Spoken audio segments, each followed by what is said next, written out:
Doctor অত্যন্ত নিচু আর ভাঙা স্বরে বললেন, সরি, আসলে মেয়েটার প্রচুর রক্তক্ষরণ হয়েছে। আমরা কিছুতেই রক্ত জোগাড় করতে পারছি না। মেয়েটার ও নেগেটিভ রক্ত। এই রেয়ার রক্তের গ্রুপ কথা পাওয়া যাচ্ছে না। আমার আমরা ইতিমধ্যেই শহরের অনেক হাসপাতালে খবর পাঠিয়েছি, কিন্তু কোথাও নেই, আর থাকলেও তা শহরের শেষ প্রান্তে। ওই জ্যাম ঠেলে রক্ত আনতে আনতে আমরা পেশেন্টকে বাঁচাতে পারবো না। ডাক্তারের এই কথা শোনা মাত্র করিডোর জুড়ে কান্নার রোল আরো কয়েক গুণ বেড়ে গেল। শিহাব মুহূর্তের মধ্যে রৌদ্র আর আয়নের বাঁধন ছেড়ে পাগলের মতো ডাক্তারের উপর ঝাঁপিয়ে পড়ল। সে ডাক্তারের কলার শক্ত করে চেপে ধরে দাঁতে দাঁত চেপে বলল, কি বললি তুই? আমার আরশিকে বাঁচাতে পারবে না? বাইনচোদ! তাহলে তুই ডাক্তার হয়েছিস কেন? এভাবে মাথা নিচু করে সরি বলার জন্য? খোদার কসম, আরশির যদি কিছু হয় তোকে তো মারবই, তার সাথে তোর এই হাসপাতাল আমি মাটির সাথে মিশিয়ে দেব। ডাক্তার কোনো মতো নিজেকে সামলে নিয়ে শিহাবকে শান্ত করার চেষ্টা করে বললেন, দেখুন মিস্টার শিহাব, আমি বুঝতে পারছি আপনি কতটা আঘাত পেয়েছেন, কিন্তু বাঁচানো আর মারা এখন একমাত্র আল্লাহর হাতের ওপর। আমরা তো শুধুমাত্র উছিলা। আমি তো বলছি, মেয়েটার শরীর থেকে এত বেশি রক্ত বের হয়ে গেছে যে ওর শরীর এখন সাদা হয়ে গেছে। ও নেগেটিভ রক্ত পাওয়া যাচ্ছে না। আমরা আমাদের সাধ্যমতো চেষ্টা করছি, কিন্তু সময় আমাদের হাতে নেই। সবার কান্না থামছেই না, প্রত্যেকের বুক ফেটে যাচ্ছে, কিন্তু এখানে কারো ও নেগেটিভ রক্ত নেই। উপস্থিত সবাই যেন এক অসহায় মৃত্যুর অপেক্ষার প্রহর গুনছে। হঠাৎ রুদ্র পাগলের মতো ডাক্তারের সামনে গিয়ে আর্তনাদ করে বলল, ডাক্তার, আমি রক্ত খুঁজবো, আমি যেভাবে হোক রক্ত নিয়ে আসবো। আপনি শুধু আমার বোনটার নিঃশ্বাসটুকু আঁকড়ে ধরে রাখেন, ওকে যেতে দিবেন না। ডাক্তার শিহাব ইতিমধ্যে কোনো কথা না বলে হাসপাতালের ভেতর থেকে বেরিয়ে এসেছে। সে রাস্তার মাঝখানে উন্মাদের মতো দাঁড়িয়ে পড়ছে, আর যাকে দেখছে তাকেই খামচে ধরছে। পথচারীদের পথ আটকে সে চিৎকার করে জিজ্ঞেস করতে লাগলো, আপনার কি ও নেগেটিভ রক্ত? আল্লাহর দোহাই লাগে বলেন, আপনার কি ও নেগেটিভ রক্ত? কিন্তু সবাই মাথা নাড়ছে, না বলছে। কারো ও নেগেটিভ রক্ত নেই। শিহাবের দু চোখ বেয়ে তখন নোনা জল গড়িয়ে পড়ছে।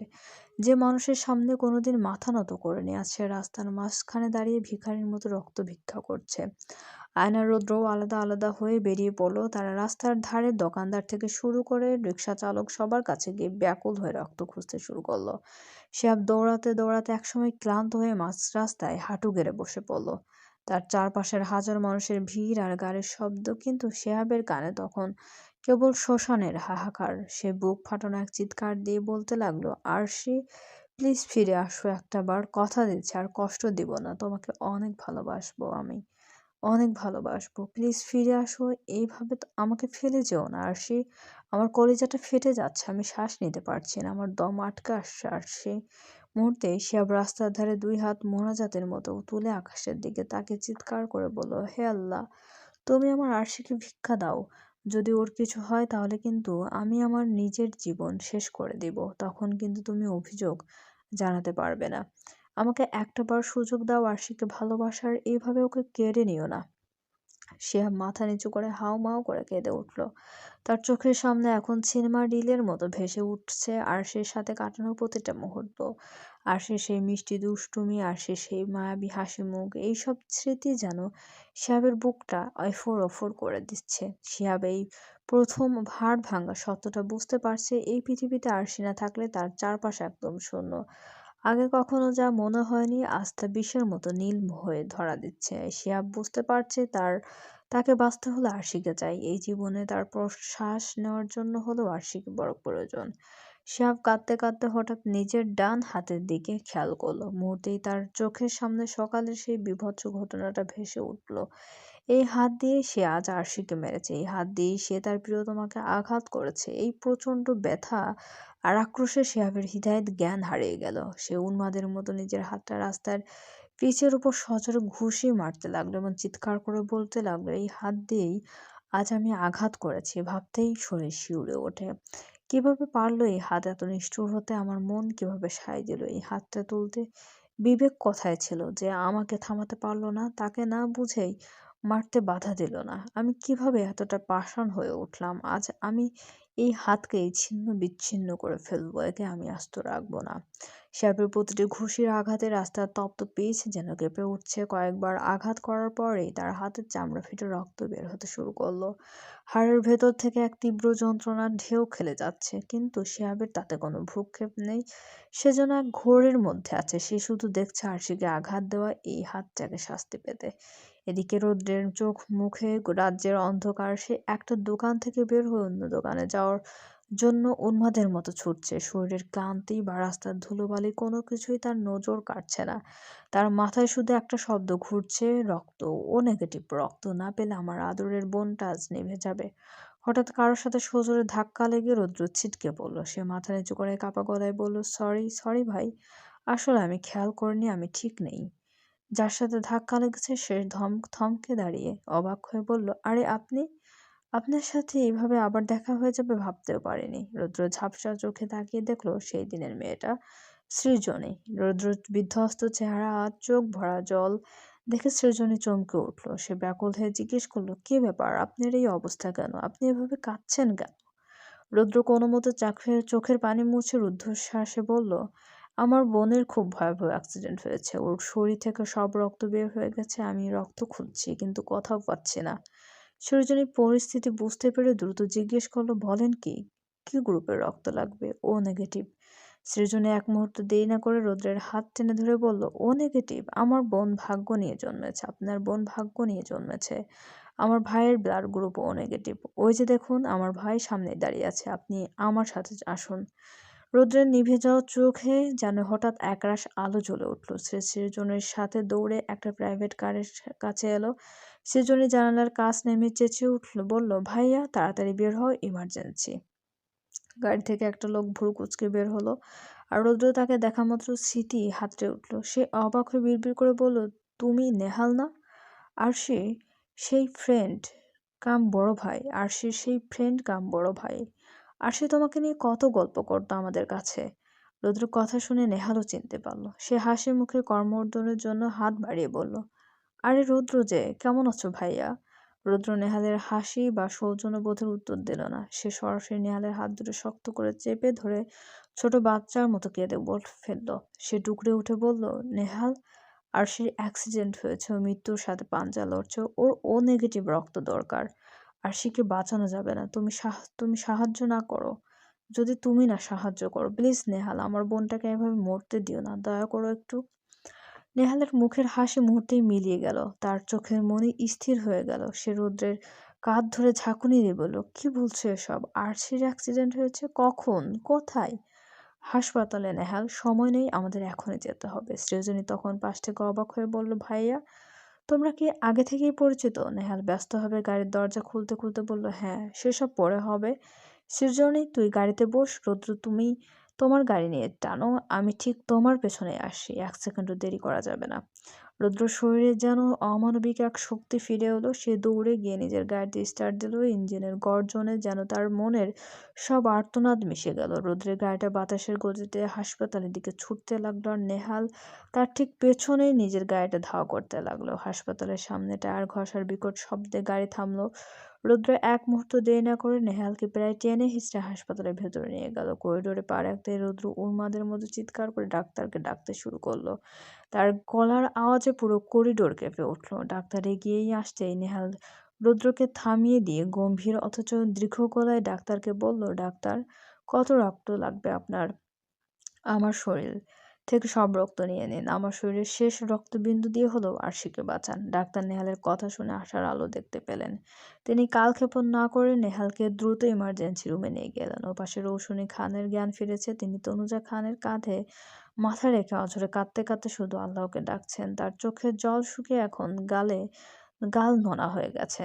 সৃজনী রৌদ্রের বিধ্বস্ত পরিবারের দিকে একবার তাকালো। সবার চোখে মুখে মৃত্যুর বিভীষিকা আর হারানোয় ভয়। সে বুঝতে পারল এটাই রৌদ্রের পরিবার। এই মানুষগুলোর কাছে আরশি শুধু একটা নাম নয়, আরশি তাদের কলিজার অংশ। সৃজনী শান্ত হয়ে এক কোণে দাঁড়িয়ে রইল। তার চোখেও জল চিকচিক করছে। রৌদ্র আয়ানকে ফোন করে জানিয়ে দিল যে রক্ত পাওয়া গেছে। আয়ান আসার পথে শিহাবকে বিধ্বস্ত অবস্থায় দেখতে পায় এবং তাকে এক প্রকার জোর করে সাথে নিয়ে হাসপাতালে আসে। হাসপাতালের করিডোরে এসে এখন এক ভয়াবহ নীরবতা। রৌশনী খান থেকে শুরু করে পরিবারের সবাই এখন মন প্রাণ খুলে দোয়া করছে আর আল্লাহকে ডাকছে। শিহাবের শরীরের সব শক্তি যেন নিভে গেছে। সে করিডোরের এক কোণায় ২ পা পিছিয়ে ধপ করে বসে পড়ল। তার পিঠটা দেয়ালের সাথে ঠেকে আছে, চোখের জল শুকিয়ে এখন সেখানে কেবল নোনা দাগ অবশিষ্ট। দীর্ঘক্ষণ পর অপারেশন থিয়েটার ভারী দরজাটা খুলে গেল।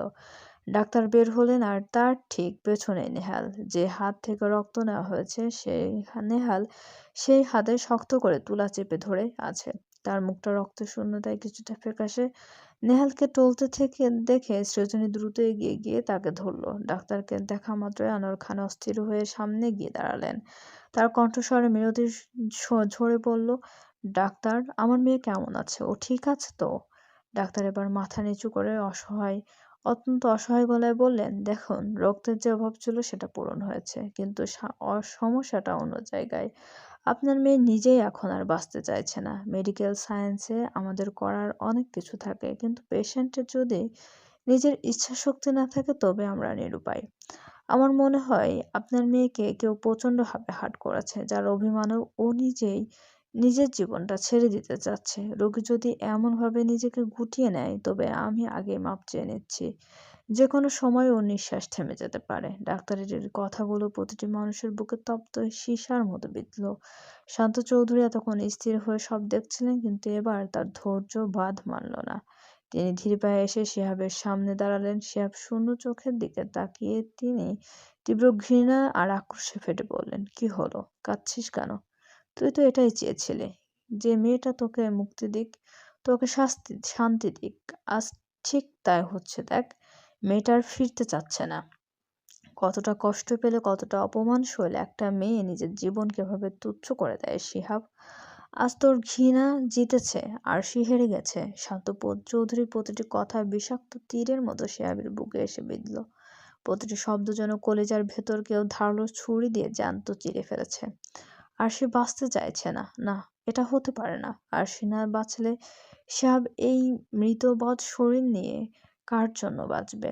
আর সেকে ফিরতে হবে যে কোনো মূল্যে, যেন যে কোনো বিনিময়ে। মুহূর্তে হিতাহিত জ্ঞান হারিয়ে শিহাব টলতে টলতে গিয়ে ডাক্তারের পা জড়িয়ে ধরল। মেঝের ওপর মাথা ঠুকে হাউমাউ করে কাঁদতে কাঁদতে সে বলল, ডাক্তার, আমার নিঃশ্বাসের কসম লাগে, জাস্ট একটা বার আমাকে আরশের কাছে যেতে দিন। জাস্ট একটা মুহূর্তের জন্য ওকে দেখতে দিন। আমি আপনার পায়ে পড়ি ডাক্তার, দোহাই লাগে আপনার, আমাকে আমার আরশের সাথে একটু দেখা করতে দিন। ডাক্তার শিহাবের এই বিধ্বস্ত রূপ দেখে কিছুটা থমকে গেলেন। তিনি অত্যন্ত গম্ভীর মুখে বললেন, দেখুন মিস্টার শিহাব, রোগীর অবস্থা এখন চরম সংকটজনক। আপনি যদি ওখানে গিয়ে আবার কোনো পাগলামি করেন তবে সেটা তার জন্য কাল হয়ে দাঁড়াবে। তার হার্টবিট খুব দুর্বল, আর সে কোনোভাবেই বাচ্চার জন্য রেসপন্স করছে না। শিহাব এবার নিজের ২ হাত জোর করে বুক ফাটানো আর্তনাদ নিয়ে বলল, ডাক্তার, আমি শপথ করছি, আমি কোনো পাগলামি করব না, আমি কিচ্ছু করব না ডাক্তার। আমি জাস্ট একটু দূর থেকে আমার আরশিকে এক নজর দেখব। আমার খুব কষ্ট হচ্ছে ডাক্তার, আমার বুকের ভেতর কেমন যেন বিষম ব্যথা হচ্ছে। আমি আমি আমি ঠিকমতো শ্বাস নিতে পারছি না ডাক্তার। আমার উপর একটু দয়া করুন, আমাকে ওর কাছে যেতে দিন। আমার আর সহ্য করতে পারছি না, আমার পাগল হয়ে যাব ডাক্তার। শিহাবের সেই হাহাকারের হাসপাতালের করিডোরের ভারী বাতাস যেন আরো গুমোট হয়ে উঠল। তার চোখে জল ডাক্তারের জুতোর ওপর পড়ছে। যে শিহাব আরশিকে দেখতে পারতো না, আজ সে আরশিকে এক পলক দেখার ভিক্ষায় রাস্তায় ধুলোয় মিশে গেছে। ডাক্তার শিহাবের চোখের সেই গভীর হাহাকার আর আকুতি দেখে আর না বলতে পারলেন না। তিনি দীর্ঘশ্বাস ফেলে নার্সকে উদ্দেশ্য করে বললেন, ওকে স্টেরাইল গাউন পরিয়ে ভেতরে নিয়ে যাও। তবে সাবধান, একদম কোনো শব্দ করা যাবে না। নার্স ডাক্তারের নির্দেশ মতো শিহাবকে একটি নীল রঙের স্টেরাইল গাউন পরিয়ে দিল। শিহাবের প্রতিটি কদম যেন এক একটা পাহাড়ের মতো ভারী মনে হচ্ছে। সে যখন ধীরে ধীরে আইসিইউ এর সেই হিমশীতল কেবিনে ঢুকলো, তার কলিজাটা যেন মুহূর্তেই ছাত করে উঠল। ভেতর থেকে কোনো শব্দ নেই, শুধু যান্ত্রিক কিছু বিপ বিপ আওয়াজ আর আরশি টেনে টেনে নেওয়া নিঃশ্বাসের শব্দ। বেডের ওপর আরশি শুয়ে আছে, অসহায় নিথর। ওর মাথায় সাদা ব্যান্ডেজ, রক্তে ভেজা। মুখটা বিশাল এক অক্সিডেন্ট মাস্কে ঢাকা। সেই মাস্কের ভেতর দিয়ে আরশির নিঃশ্বাসগুলো কাঁচা কাচের গায়ে কুয়াশা তৈরি করছে, কিন্তু ওর দুই হাতে অসংখ্য সুচ আর পাইপ ঢুকানো, যা দিয়ে জীবনদায়ী ঔষধ আর নেহালের দেওয়া রক্ত ওর শরীরে প্রবেশ করছে। আর সে একদম সোজা হয়ে শুয়ে আছে, ঠিক যেন একটা সাদা পাথরের মূর্তির মতো। ওর সেই চঞ্চলতা নেই, কোনো সেই দুষ্টুমি নেই শিহাবের ওপর করা সেই হাজারো অভিমানী কথা। শিহাব কাঁপতে কাঁপতে আরশির বেডের পাশে গিয়ে দাঁড়ালো। ওর হাতের শক্তি যেন একদম ফুরিয়ে গেছে, সে আর দাঁড়িয়ে থাকতে পারলো না। আরশির একদম কাছের ফ্লোরে হাঁটু গেড়ে বসে পড়লো। শিহাব চোখ থেকে টপ টপ করে অশ্রু গড়িয়ে হাসপাতালের সাদা ফ্লোরে পড়ছে। চারিদিকের হিমশীতল নীরবতায় কেবল শিহাবের কান্নার অস্ফুট শব্দ আর আরশির যান্ত্রিক নিঃশ্বাসের আওয়াজ। শিহাব নিজের কাঁপতে থাকা দুই হাত বাড়িয়ে আরশির বাম হাতটা পরম মমতায় নিজের মুঠোর মধ্যে নিয়ে নিল। সেই হাতটা আজ বরফের মতো ঠান্ডা হয়ে আছে। শিহাব নিজের কপাল আরশির হাতের ওপর ঠেকে আর্তনাদ করে বলতে লাগলো, আরশি, আরশি শুনতে পাচ্ছ? তোমার এই অপরাধী প্রেমিক কি বলছে? আরশি শোনো না, আমি না অনেক বড় ভুল করে ফেলেছি। জানি আমাকে মাফ করা যায় না আরশি, আমি ক্ষমার অযোগ্য। কিন্তু আমাকে একটাবার মাফ করো প্লিজ আরশি, একটাবার ফিরে আসো। শিহাবের চোখের জল আরশির হাতের ওপর মাখামাখি হয়ে যাচ্ছে। সে আরশির নিথর হাতের আঙ্গুলগুলোতে নিজের মুখ গুজে ফুঁপিয়ে কেঁদে উঠল। তার কণ্ঠস্বর এক বুক হাহাকার। তোমাকে যতটা কষ্ট দিয়েছি আরশি, কথা দিচ্ছি তার থেকেও বেশি ভালোবাসা দিয়ে তোমার সব ক্ষত মুছে দেব। তোমাকে আর কখনো চোখের জল ফেলতে দেব না। শুধু একবার চোখটা খুলো না আরশি। তোমাকে এভাবে নিথর হয়ে শুয়ে থাকতে দেখে আমার কলিজাটা ফেটে যাচ্ছে। আমি যে আর নিতে পারছি না আরশি, আরশি, আমি একদম মরে যাব তোমাকে ছাড়া। প্লিজ আরশি, চোখ খোলো। শিহাব আরশির হিমশীতল হাতের ওপর কপাল ঠেকিয়ে ডুকরে কেঁদে উঠল। তার চোখে উত্তপ্ত জল আরশির নিথর চামড়ায় মিশে যাচ্ছে। ভাগ্যের কি নির্মম পরিহাস! আরশির মৃত্যুর মুখে দাঁড়িয়ে বলে শিহাবের কাছে তার কদর এত বেড়েছে। এই আরশি যখন সুস্থ ছিল তখন সে একটুখানি ভালোবাসার জন্য শিহাবের পেছনে ছায়ার মতো ঘুরে বেড়াতো। আজ শিহাব যেখানে যেভাবে কাঁদছে, আরশি যদি সুস্থ অবস্থায় এই দৃশ্য দেখতো তবে মেয়েটা খুশিতে পাগল হয়ে যেত। শিহাবের চোখের এক ফোঁটা জল মোছার জন্য সে নিজের সারা দুনিয়া বিসর্জন দিয়ে দিত। কিন্তু আজ সেই চঞ্চল মেয়েটা বড্ড শান্ত, বড্ড চুপচাপ। তার এই নীরবতা যেন এক পাহাড় সম অভিমান। সে যেন বুঝিয়ে দিচ্ছে, অনেক তো অবহেলা করেছ, এবার আমি সারা জীবনের জন্য চুপ হয়ে যেতে চাই। শিহাব এবার পুনরায় কাঁদতে কাঁদতে ভেঙে পড়া গলায় বলল, আমি বুঝতে পারছি আরশি, তুমি ছাড়া আমার এই জীবনটা একদম শূন্য। এই জীবনে বেঁচে থাকতে হলে আমার তোমাকে চাই। লাস্ট বারের মতো একটা বার সুযোগ দাও। ফিরে আসো আরশি, আমার জীবনের কসম দিয়ে বলছি, এরপর থেকে এক চুল পরিমাণও কষ্ট তোমাকে আমি দিব না। আমার প্রিয়তমা আরশি, প্লিজ ফিরে আসো একটাবার। শিহাবের ঠোঁট দুটো আরশির হাতের ওপর কাঁপছে। সে পাগলের মতো আরশির হাতের আঙ্গুলগুলোতে চুমু খাচ্ছে আর নিজের বুকের সবটুকু হাহাকার উজাড় করে দিচ্ছে। সে এবার একটু জোরেই কেঁদে উঠল। তার গলার স্বর কান্নায় ভেঙে চুরমার হয়ে যাচ্ছে। সে আরশির হাতের উপর মুখ গুজে আরতি জানালো, আরশি আমার সোনা, একটু চোখটা খোলো। আমি যে আর পারছি না।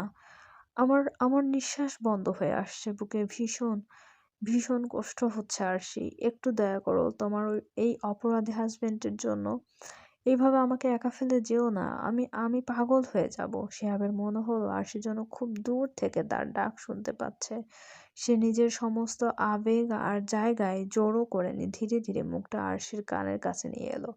খুব কাছ থেকে আরশির কানের কাছে একদম মধুর স্বরে গভীর মমতা নিয়ে বলল, I love you Arshi, I love you so much. কথাটা শেষ হতে না হতেই যেন এক অলৌকিক ঘটনা ঘটে গেল। আরশি হঠাৎ এক বিশাল শ্বাস নিল। তার বুকটা অনেকটা উঁচুতে উঠে গেল। তার ঠিক সেই মুহূর্তে সে তার অবশ হাত দিয়ে শিয়াবের হাতটা শক্ত করে খামচে ধরল। আরশি সমান তালে বড় বড় শ্বাস নিতে লাগলো, যেন সে ডুবন্ত অবস্থা থেকে তীরের মতো দেখা পেয়েছে। সে ভয়ে আর আনন্দে উন্মাদের মতো হয়ে গেল। সে পাগলের মতো চিৎকার করে ডাক্তারকে ডাকতে লাগলো, ডাক্তার, ডাক্তার দেখুন আরশি শ্বাস নিচ্ছে, ও আমার হাত ধরেছে, ডাক্তার জলদি আসুন। ডাক্তার আর নার্সরা ঝড়ের গতিতে ভেতরে ঢুকে পড়লেন। ডাক্তার আরশির পালস এবং মনিটর পরীক্ষা করে বিস্ময় আর খুশিতে নার্সের উদ্দেশ্যে বলেন, আলহামদুলিল্লাহ, রোগী রেসপন্স করছে, মিরাকল ঘটে গেছে। তাড়াতাড়ি পেশেন্টকে মেইন আইসিইউ সেট আপে নিন, কুইক। শিহাব সাহেব আপনি বাইরে যান, আমরা এখন ওকে অবজারভেশন নেব। চলবে।